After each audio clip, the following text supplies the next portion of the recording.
Is there a way to pay zero tax on your rental income? Yes, there is. In fact, there are 12 ways. And here's the best thing, all of them are approved by the IRD and completely legal under the Income Tax Act. I hope you're excited because I am. Hi, my name is Bakir Hussain. I'm a chartered certified accountant and author of the book 10 Biggest Property Tax Mistake That Cost Thousands. In the book, I tell you how to avoid these mistakes, and if you'd like a free copy, you can actually download it from the link below. Let's start off with a bit of background and perspective. Why do these zero tax rules even exist? Well, there are several reasons, and here is the key one. The zero tax rules exist because the IRD considers it will actually result in a significant reduction in compliance cost for taxpayers without inappropriate risk to IRD's revenue, demand on their resources, or inaccuracies for a significant number of taxpayers. It's quite hard to actually cover all the 12 ways in a single video. So this will actually be a video series. This is part 1 of the series where I'll give you an overview of all the 12 ways, and then I'll do a separate video for each of the 12 ways. There are 2 ways when you rent out your own home. It doesn't matter if you own your own home or whether you're a tenant yourself.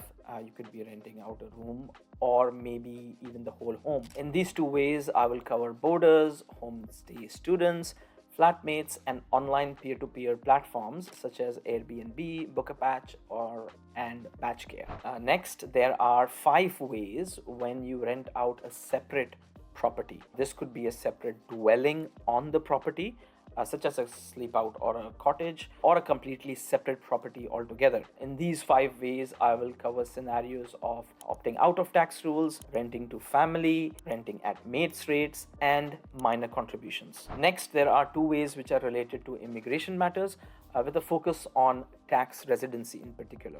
And finally, there are 3 ways which are community focused. Rental income is completely exempt here, and I will cover situations with charities, educational institutions, and sports clubs. Now, just to clarify, this series is not about capital gains from property. I've covered that in a separate video. Here, I focus solely on paying zero tax from property rental income. I promise there's not going to be any fluff in this series. My motivation stems from a desire to fill a knowledge gap, offer clarity, and better understanding of the existing tax rules. Quick disclaimer though, in the series, the categories of tax-free rental income broadly vary between 2 types of eligibility. The first one being thresholds and criteria. Certain methods require meeting specific thresholds or criteria. Be aware that some ways are mutually exclusive, meaning you might need to choose between them. And number 2, they're time bound. Some methods are only available for a limited period, like 4 years, while others can be applied indefinitely. I've covered the overall framework here, and in the next couple of videos, I'll explore the first 2 ways where I talk about boarders, homestay students, flatmates, and online peer-to-peer platforms such as Airbnb, Bookapatch, and Batchcare. Don't forget to get a free copy of the book from the link below, and thank you for watching.